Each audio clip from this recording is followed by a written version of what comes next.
It may not look like it, but this is the heart of Uganda's developing oil sector.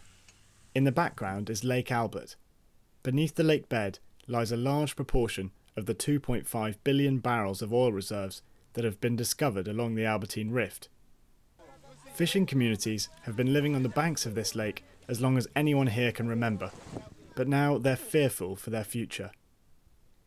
In February 2012, the government signed a new contract with Tullow Oil, which will see the company accelerate its exploration and drilling activities in and around Lake Albert.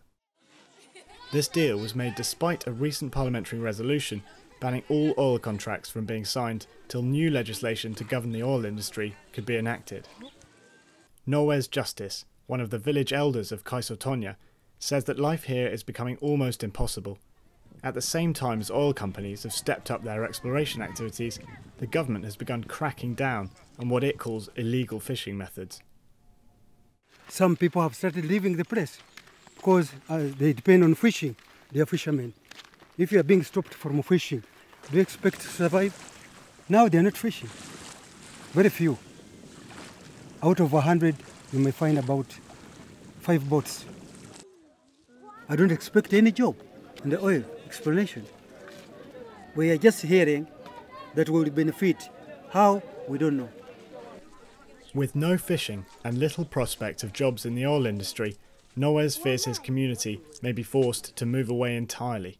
In the future, we're expecting not to be within this place because they are saying the homes should be 4,000 meters away. A few kilometres up the newly laid road from Kaiso fishing village is the small town of Kabale. It sits in the centre of an area where the government is planning to build Uganda's first oil refinery.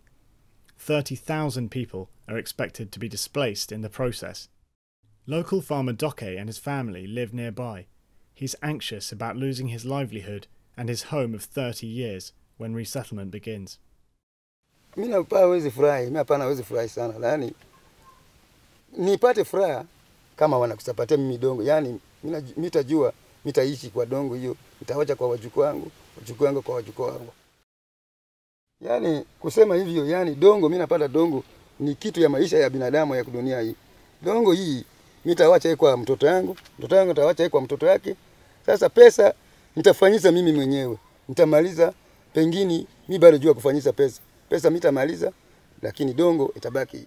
Civil society groups say that residents' fears of being driven from their land without adequate compensation from the government are not unfounded. Whether you like it or not, people have to move. These people will be compensated. It's constitutional that one has to be compensated. We have seen people in the release are being compensated on figures which are ridiculous. Who determines? What are these rates? These rates are so archaic. You can't compensate me for a mango tree with the 20,000 shillings. When this mango, I found it there at the time I was born, it's going to be a benefit for my grandchildren. So I think we need to also come up with a clear system on how we can review the systems that are being used for compensation.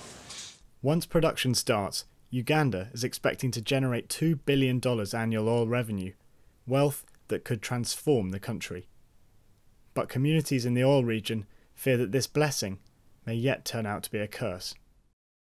Sisi tuligopa tunazani saa ingine kufukuza sisi na kupiga sisi ati tuende kuyenda. Mambo ya kufurushwa sisi anatetemesa sisi roho. Sauli tuiko wataka hapa, wanazaa sisi hapa.